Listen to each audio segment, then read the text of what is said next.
What's up, YouTube? So according to this statistic, the gross savings rate in the US in 2022 was 17.8%. And according to this statistic, the gross savings rate in China in comparison was 44.3%. That is a huge disparity. Now, I grew up with traditional Asian immigrant parents that always taught me the importance of saving money for a better future. And so in today's video, I want to share some of the cultural upbringing in Chinese culture specifically because I'm Chinese and reveal the possibilities and the secrets behind getting to a 44.3% savings rate. The first savings secret of the Chinese is that we like to always pay ourselves first. Now, at a very early age, I developed a habit of trying to save at least 50% of what I make. For some people, they may think that this is impossible for them, but the mindset that I have around this is that no matter how much I make, whether I was working part-time throughout high school and university, or after I started working full-time,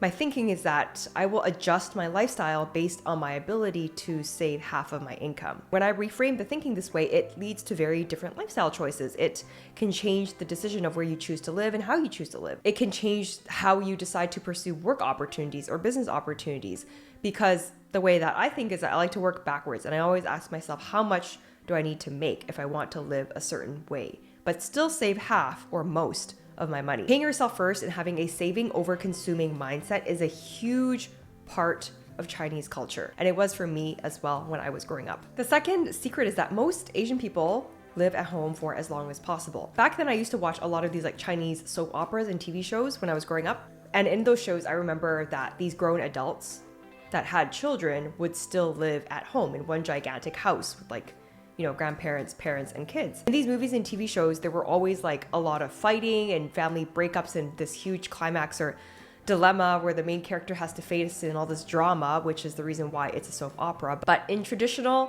Asian and specifically Chinese culture, everyone lives under the same roof for a long time. And I don't think it's just Chinese culture. I think this extends to other Asian countries as well. Now, I was born here and generally I don't think this way. I love my parents very much, but I prefer to live by myself with my own family. But generally speaking, our parents are not opposed to us staying at home for longer if we need to. And nobody that I know at least is getting kicked out at the age of 18, especially with housing prices getting so high these days. Being able to live at home when you're younger allows you to save a lot of money. You can save almost everything that you make when you have very minimal living expenses. And if you're working full time while living at home at a professional job, this will allow you to get ahead and make leaps and bounds in life compared to if you were to move out at the age of 18 and start renting. Culturally, we are inclined to give each other money during holidays and are encouraged to save it. So during Chinese New Year and other holidays, it's very common for Chinese families to give each other money, aka red pocket money.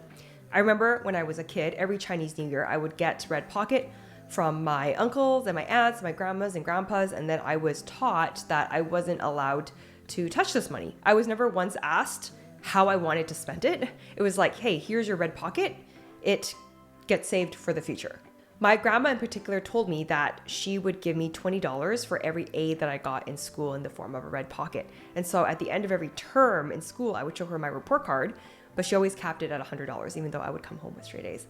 This is a tradition that we like to pass down to our children and our grandchildren and unmarried family members, and it speaks to the collectivist mindset that Asian or Chinese people have in general. And in contrast, in North America, it's more of an individualistic mindset that's very focused on individual achievement, and it's kind of frowned upon to talk about money or salary in a family setting. Now, because of these traditions, because of this collectivist mindset of living at home and giving money to the younger generation, how you do anything is how you do everything. So many of our parents would also help us out earlier in our life financially.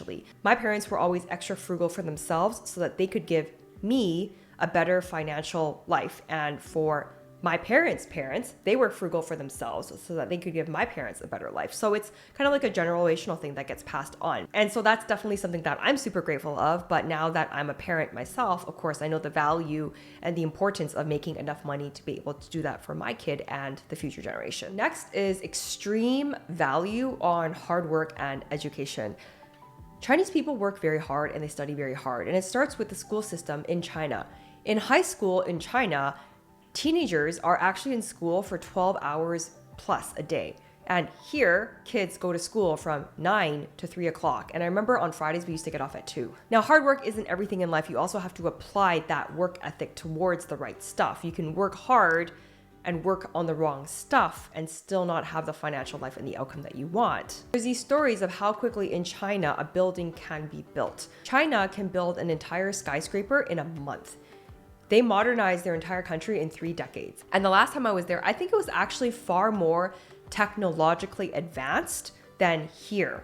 For example, in Canada, it takes 5 years to build a building and 2 years to fix a road.